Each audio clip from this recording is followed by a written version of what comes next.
নমস্কার বন্ধুরা, আপনারা দেখছেন রিপোর্টার বাংলা। তো বন্ধুরা, ভরতপুরের বিধায়ক, তৃণমূল কংগ্রেসের মুর্শিদাবাদের ভরতপুরের বিধায়ক হুমায়ুন কবির, তিনি যা বলছেন শুনলে কিন্তু চক্ষু চড়ক গাছ হয়ে যাবে আপনাদের। তিনি বলছেন যে তৃণমূল কংগ্রেস বা দল যদি আমাকে দল থেকে বের করে দেয় তাতে আমি সব থেকে বেশি খুশি হব, এবং তিনি যে দল ছাড়তে চেয়েছেন সেটাও তিনি কিন্তু পরিষ্কার করে বলে দিলেন। আগে আপনারা ভিডিওটা দেখুন, তারপরে আমি আপনাদের বিস্তারিত বলছি। রাজ্য যদি এটা হস্তক্ষেপ করে কাটিবাজি করা বন্ধ না করে, কে কত পাঙ্গা নিতে পারে হুমায়ুন কবির সবসময় প্রস্তুত আছে, সবসময় প্রস্তুত। আমরা সাংবাদিকরা মুর্শিদাবাদ এখনো পর্যন্ত পর্যালোচনা করে দেখেছি 50% মোটামুটি তৃণমূলের সিট আগামী বিধানসভায় কমে যাচ্ছে। কালকে দেখলাম আপনিও বলেছেন বাসে নামতে পারে, কি বলবেন? আমি গোটা রাজ্যের নেতা না, আপনার এই প্রশ্নের উত্তর এই মুহূর্তে আমার কাছে নেই। আমি কালকে একটা পরিপ্রেক্ষিতে সে কথা বলেছি, তারা রিপিট করব না।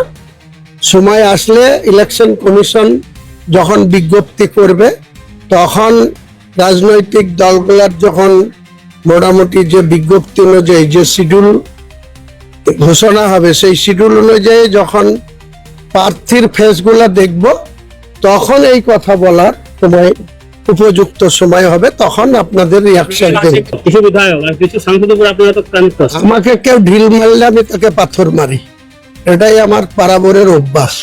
যারা করছে তাদেরকে সংযত হতে বলুন, কারণ আমাকে ক্যামাক স্ট্রিটের নির্দেশে আমি বাংলাদেশে ছিলাম। 28শে সেপ্টেম্বর থেকে 10ই অক্টোবর অব্দি আমি বাংলাদেশে ছিলাম। তখন ক্যামাক স্ট্রিট থেকে আমার সাথে যোগাযোগ করে আমাকে বিজয়ার সম্মেলনী করতে বলেছিল। তো আমি আমার বিধানসভায় একটাই করতে চেয়েছিলাম, যে সালার যেটা মুজাফফর আহমেদ মহাবিদ্যালয়ে করব, তার তারিখ 13 তারিখ নির্ধারণ হয়েছিল, সেদিন ছিল সোমবার। কিন্তু ক্যামাক স্ট্রিট থেকেই আমাকে প্রেসার করা হলো, বলা হলো যে না, একটা করা যাবে না, দুটোই করতে হবে, ভরতপুর 1-ও করতে হবে, 2-ও করতে হবে। তাহলে তাদের নির্দেশ মেনে আমি ভরতপুর 2-এও 13 তারিখে করেছি, 14 তারিখেও এখানে করেছি, আপনি জানেন। তারপরে 17 তারিখে কেন প্রোগ্রাম হবে? আর জেলা সভাপতি বা অন্যান্য পদাধিকারীরা শুধু কি নিজের মন মতো চলার জন্য পোস্ট? যারা এসব পোস্টে থাকে তাদের সবাইকে নিয়ে চলতে হয়। ইডিকে দিয়ে অ্যারেস্ট করিয়েছে, ঠিক সময় মতো যোগ্য জবাব পেয়ে যাবে। আপনাদেরকে তথ্য দিয়ে বলবো, ডকুমেন্টস আমার কাছে আছে, যে ছেলের বিরুদ্ধে বাবাকে দিয়ে কিভাবে, তাকে কিসের স্বার্থে, কেন? তৃণমূলের বিধায়ক না সে একবার অ্যারেস্ট হয়েছিল, তো কি হয়েছে? অনুব্রত বাবু তো তেহার জেলে 2 বছর ছিল, স্বমহিমায় আবার নেত্রী তাকে তার পুরনো পদ ফেরত দিয়েছে। জেলা সভাপতি নাই, কিন্তু সেই সর্বময় কর্তা এখনো বীরভূম জেলায়। তিনি কি বলেছেন কদিন আগে, যে কংগ্রেস শত্রু নাই তৃণমূলের, বিজেপিও শত্রু নাই, সিপিএমও শত্রু নাই, তৃণমূলের শত্রু বলেছে কিনা? আমি ঠিক সেই কারণেই বলেছি যে এই জেলাতেও কিন্তু সেই ধরনেরই কারবার চলছে, যে ব্লক ওয়াইজ করতে হবে, ভরতপুর 2-এও করতে হবে, 1-এও করতে হবে।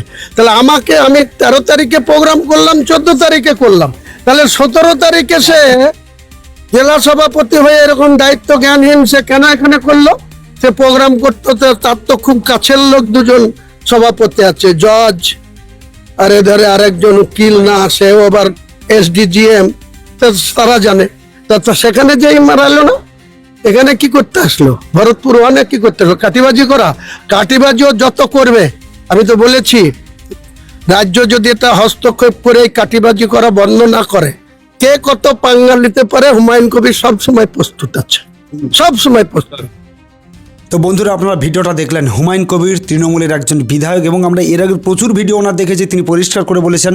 এর আগে তিনি জানিয়েছিলেন যে তিনি নতুন দল করবেন, তো বর্তমানে তিনি তা করতে চাইছেন না। কিন্তু কথা শুনে এইটুকু পরিষ্কার বোঝা যাচ্ছে যে তৃণমূল কংগ্রেসের থেকে তৃণমূল কংগ্রেস যে কোনো কাজ করছে না, সেটা তিনি কিন্তু বুঝতে পারছেন।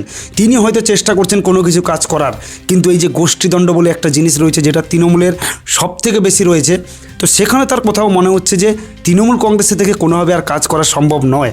এমনিতেও আমরা তো সবাই জানি যে মমতা বন্দ্যোপাধ্যায় বা অভিষেক বন্দ্যোপাধ্যায় এরা এমনিতেই কোনো কাজ করে না, এবং এদের হয়ে যারা কাজ করবে বলে এতদিন ভোটে নেমেছিল বা যারা জিতেছে, সে বিধায়ক হতে পারে বা সাংসদ হতে পারে, তারাও কিন্তু আর কাজের প্রতি কোনো আগ্রহ তাদের নেই, এটা আমরা পরিষ্কার বুঝতে পারছি।